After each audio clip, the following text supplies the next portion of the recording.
अब क्लास अपनी books open करें, पेज 12 पे हमारे पास चैप्टर 2 है, सॉफ्टवेयर बेसिक्स।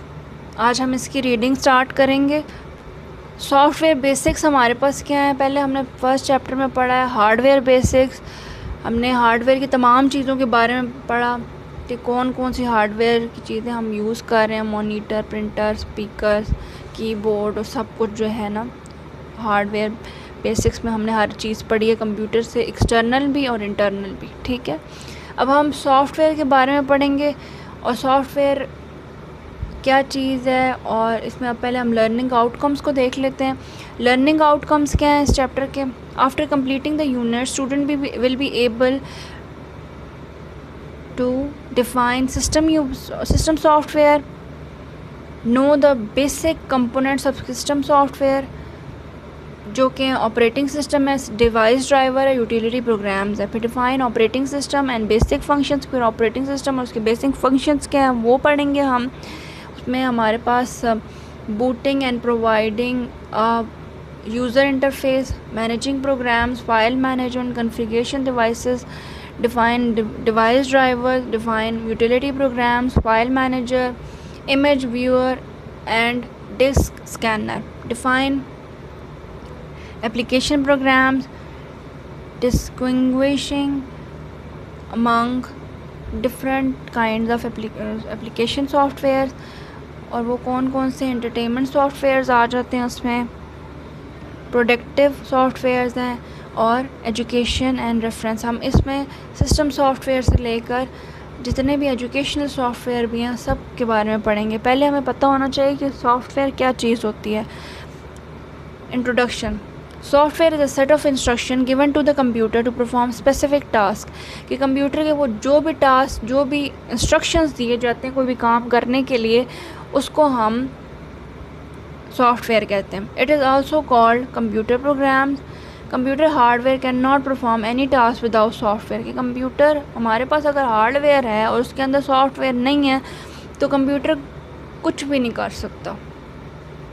और अगर हमारे पास हार्डवेयर है और सॉफ्टवेयर नहीं है तब भी कंप्यूटर कुछ नहीं कर सकता। हमारे पास दोनों सूरतों में जो है कोई फ़ायदा नहीं है। It always requires specific instructions to perform a task, के मतलब हमें कोई भी काम करना है तो उसके लिए जो है हमें कोई इंस्ट्रक्शन दिए जाते हैं तभी हम कोई काम करते हैं। तो इस तरह सॉफ्टवेयर भी एक इंस्ट्रक्शन दी जाती है कंप्यूटर को कि तुमने ये काम करना है।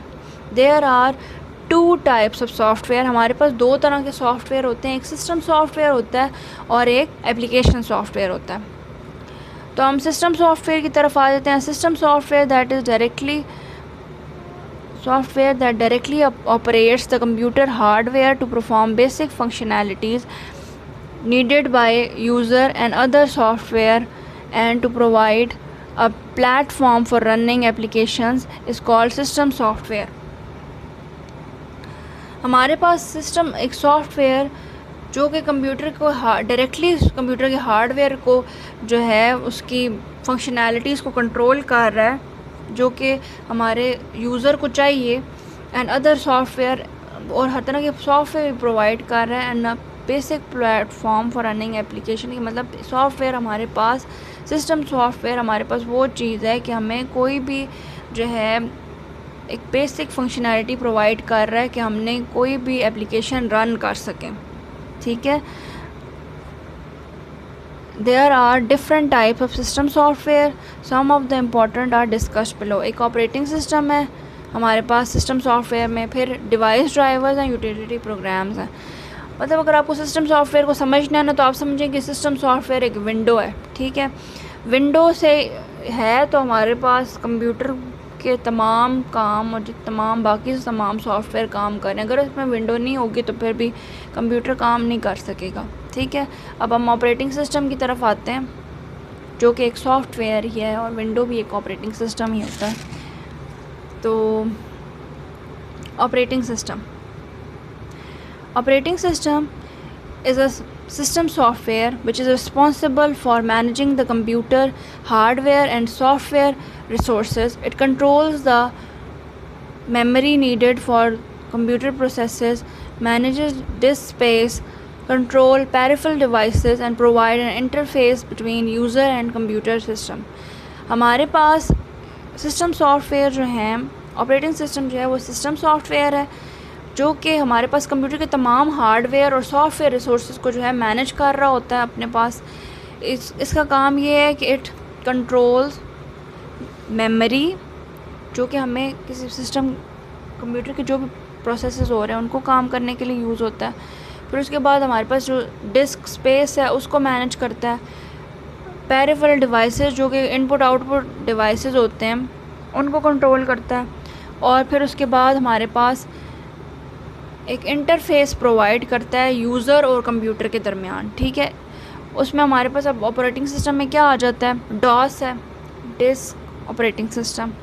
फिर हमारे पास है Microsoft window, Linux, Unix, Mac operating system are